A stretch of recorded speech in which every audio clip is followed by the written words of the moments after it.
Well, thank you guys so much for sitting down with me. Yeah, no, we're really excited to talk to you. Just kind of to start off, do you guys just want to tell me a little bit of how you originally got on YouTube and kind of the growth of your channel since? Nick and I were originally located up in Northern California. We both have lived in various times in the Bay Area, San Francisco or Berkeley, or about an hour around that area. And I've worked as an actor for 10 years. I graduated from UC Berkeley. I was up there doing the camera work and editing and that kind of stuff in San Francisco for probably about, I don't know, 5 or 6 years. Yeah. Graduated from SF State. I don't know, we kind of hit a wall up there creatively, I think, in our jobs. Chris has been, you know, like you said, acting and doing that for so long, and I've been editing and stuff. And there's a big influence of like technology-based companies up there and startups. But the creativity was, you know, kind of lacking. It was kind of draining us of our like desire to do what we love to do, which is make stuff. Weird stuff. And and we had a good friend, Chester C, take a look at some of our stuff that we created. We started creating stuff out of creative frustration, and we were putting them up on the internet, not on YouTube. And he saw them, Chester saw them, and was like, "Guys, what are you doing? You're putting it on the wrong channel." And we're like, "Yeah, what?" We always say this, it started out as this weird experiment and turned into a love affair. And we realized, you know, YouTube was this great immediate thing where you build a fan base and you put your content that you want to create out there. And it's just been, we've just had so much fun. You know, a lot of our comedy, our stuff that we do is a little bit more of a slow burn. It's not necessarily the YouTube, like when you think of like, oh, YouTube jokes or YouTube comedy, we don't really fit into that category, so we weren't sure how our videos are going to be received. So we weren't sure if that was going to really fly, and we've actually found quite a receptive audience to that, which has been fantastic. Yeah, it's a dream come true. Yeah, we just get to play and make weird stuff and do what we love to do. And play weird characters. So it's been really fun. And so yeah, about a few months in, we were about almost 10,000 subscribers, which was phenomenal. We were blown away that we even had that many. We thought we would have like maybe 100, and it kept growing. And then we got on Internet Icon, which we didn't really understand what Internet Icon was until it happened, and we were like, "What is this?" And we kept going on the show further and further, and we won the show, which was crazy. It was crazy, and it was huge for our channel because it put us in front of the audience that Yum Yum F Network had, that Ryan Higa had, that Chester had, you know, all the big players, like. So it's nice, and again, like, you know, we're just blown away that we have more than 100 subscribers. Yeah. So, we're grateful for everyone. Yeah, it's been really nice, and we've just been having a lot of fun. Well, that's awesome. Why did you guys decide to apply to Internet Icon, and what was the experience like? We didn't really know what it was. We just kind of did it, and we're like, well, we submitted a video. We kind of weighed it out. We realized who was backing it. The fact that it would allow us to show off our creativity and our like, you know, what we do, and it was down here in LA. We were like, all right, so those are like 3 good things. Let's just go for it and see what happens. It's great. I mean, Yum Yum F, which is, you know, the founders, Justin Lin, director of all the Fast and the Furious, is the most recent ones, and you know, you got Andy Fickman's producing it, and had another major movie. And you know, for us, you know, coming out of a more traditional background, it was great exposure for us, and we thought it was a nice melding, you know, of, you know, traditional Hollywood with, you know, the new digital world. And that's kind of, we're not the subscribers of, you know, thinking that digital needs to kill traditional, or traditional, you know, spits on digital. We think there should be a happy medium between both of them, and they could become a powerful force together. There's definitely a parallel course. Yeah, so the show seemed like, to us, it was like this perfect world for us, you know, as YouTubers, to, you know, connect with these people, also do what we do, and if we got on the show, you know, maybe get a little more exposure, because as you know, being a YouTuber is getting your content in front of people, so it's like, you know, that sounded like a good idea, but we didn't really know what the show was. Until they pulled out all of the cameras and said, guys, we're making reality for the web, and we were like, what? Though this is like a real, okay. We actually just finished hosting season 2. They called us back as hosts, which was a great experience. We had a lot of fun. That was a whole different side, a whole different beast to be on that side of it, it was nice. Like, he would deliver the challenges, and I was the like mentor character where I would go around and help them, and it was just kind of like, see you later, guys. Yeah, definitely. That whole release was nice. We definitely wanted to hug people a lot and be like, we know what you're going through. We know your pain. Just hang in there. Yeah, because I mean, Internet Icon. You know, if you watch the show, if you're a fan of the show, I mean, it's intense. It's not. it's very stressful, you know. You're doing these very complex videos that you have to, you know, shoot and edit in the confines of a show, which has, you know, all of those obstacles and hiccups that are designed to create a show. We had a great experience. I mean, the last episode I blew out my back and I was in the hospital. The stuff the cameras didn't catch is the day before. We're talking about season 1 too, when we were contestants. Yeah. We went to the emergency room and we were there till like 4 in the morning or so. I think it was like 4 or 5 in the morning. Because we weren't sure. We're like, I don't know if he's like severely injured. We're not doing. I mean, you know, the show is important, but at the end of the day, it's like his back's all messed up. Yeah, I couldn't really walk. Couldn't walk. So we drive him over there, and it was just like, I remember calling the producers that morning, and I was like, hey guys, so yeah, we've been in the hospital all night. Chris's back's blown out. We're not gonna be on the show. And they were like, wait, what? And Chris was like, I think I can handle. I think I can just walk around as long as I don't have to lift anything. And yeah, we kind of just plowed through the last day. It was an interesting experience. Yeah, and I'm glad we did because we won. So yeah. It was worth it, and you know, it's been fun. And I mean, for us again, I mean, that's the cool thing about YouTube is that you're in this community that everyone, you know, wants to work together, surround each other, and you know, you have the best fans in the world. They're like the most supportive, incredible people out there that believe in you sometimes more than you believe in yourself, and it's great. And we love interacting with our fans and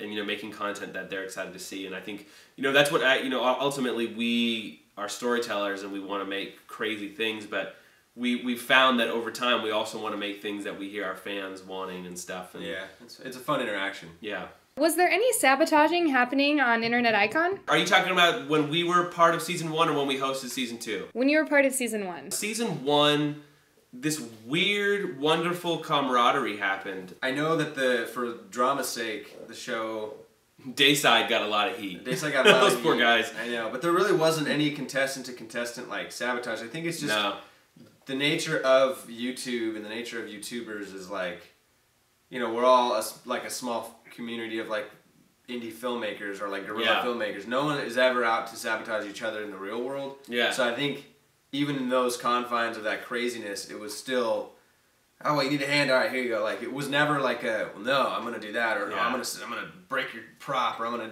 you know, make you. It really wasn't. I mean, I think the show itself had a few designed sabotages, if you want to call them that, but they were just, you know, things to get the show. Yeah, I mean, it's a show, it's a contest. So it needed to move in a certain way. Yeah, like it's exactly. They were just making things happen for contest's sake. We're surviving this together. We're all friends because we're all almost dying every day together. Did you guys have any crazy party stories together? When the cameras went off, all the boozing happened? Honestly, when the cameras went off, so did our bodies. It was the most exhausting experience. I wish it was so. We had so much more interesting drama to tell you. I tried to explain to people that when we were hosting season 2, like, you do not know what you're getting set up for here. Like, you're gonna shoot and then you gotta go and write and create a whole other thing, and it's like, it is so intense. Like, when the day is done, you're literally just like, I guess we're gonna try and sleep a little bit. I think everybody went home and cried a little bit, really, is what happened. Our bodies were just like, yeah. What has been your craziest fan experience so far? Being noticed for it, it's always exciting, but it's not like why we were in this at all. Right. So we're more the kind of guys that, like, for example, I had a fan, I was at the San Francisco airport and I was in the bathroom for a long time. And someone... He does math problems. You know, it's like where he practices his long vision. It is what it is, people. I was traveling. And I come out of the bathroom, and there was this sweet kid who had been waiting for me with his mom for a long time to meet me. And I'm blown out. I'm sweaty. I'm like, hey, oh, yeah, let's take some pictures. We are not ready for any sort of fame at all. We're usually in the bathroom coming out, blown out. Blown out going, oh, hey. Toilet paper coming out of our pants, being like, hey, guys! Is there any YouTuber that you guys kind of turn into fangirls for? Before we go to Julian Smith, Chester C is like our friend, our love, I mean, we've known each other for years, and, you know, it's funny because we've known him, and, you know, watching him in these different environments, he's the same guy he is everywhere. He's the most genuine person. So we fangirl over him constantly. But he's also our friend. So I've known him for years. Yeah. But in terms of guys that we have not met, Julian is probably the #1. And I think why Julian Smith, everyone loves him so much, especially guys like us, it's like he really treated this like he was making cinema. You know what I mean? Like he lit things. He had scripts. You know, a couple of behind-the-scene things he did. He showed people like his his production, and it was, you know, he was treating it, you know, very professionally. It wasn't just to throw a camera up and make a joke, and it was like, no, we're gonna shoot a short, and then we're gonna post it, and his humor and the way he goes about delivering a joke is just weird. We actually saw him on a street corner, and we were driving by, and this is a legit fangirl moment. We were driving by, and I was like, that looks like Julian Smith. And so, you know, when you're in LA, you know, it could very well be. Yeah, and then Nick's like, that is Julian Smith. And we both just watch as we drive by. drove through, Julian! But, you know, we were too scared to honk or say anything. We didn't want to be weird, but... Yeah, we also really like Rhett and Link. Yeah. Those guys are awesome. That's another person. Those are two other guys that we saw driving in LA too, that we saw from a distance. We're like, there's Rhett and Link. That's their Bronco. Act cool, man. Act cool, bro. They didn't even see us. They were doing their own thing.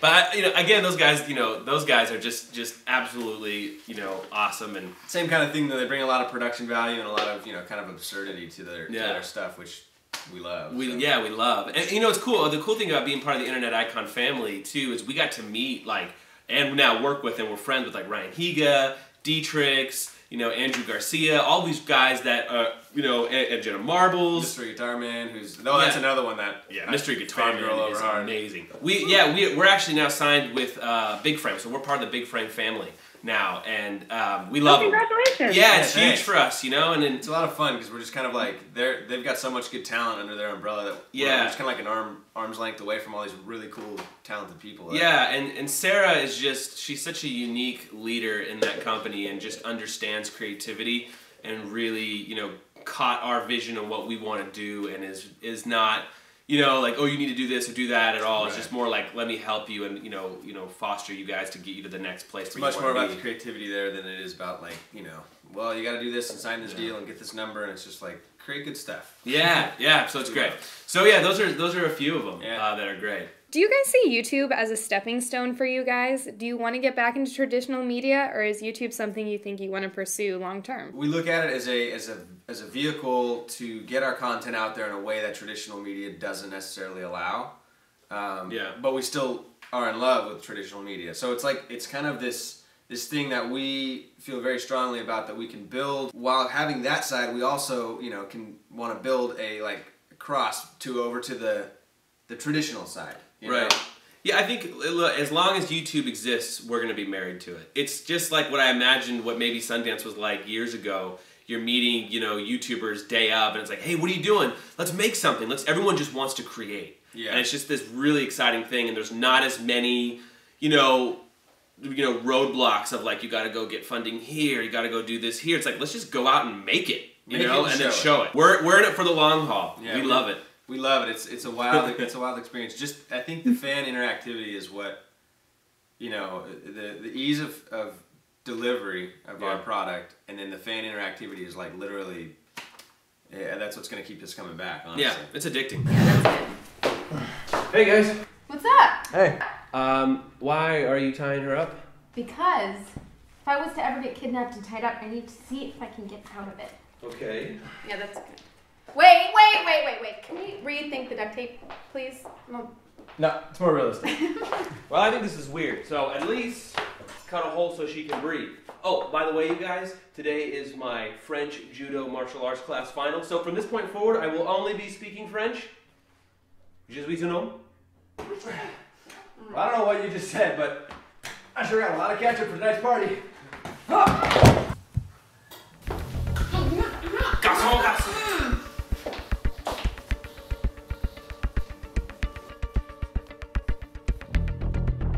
Non, je suis un garçon. Nous allons au restaurant. Nous allons au restaurant. Je t'aime beaucoup.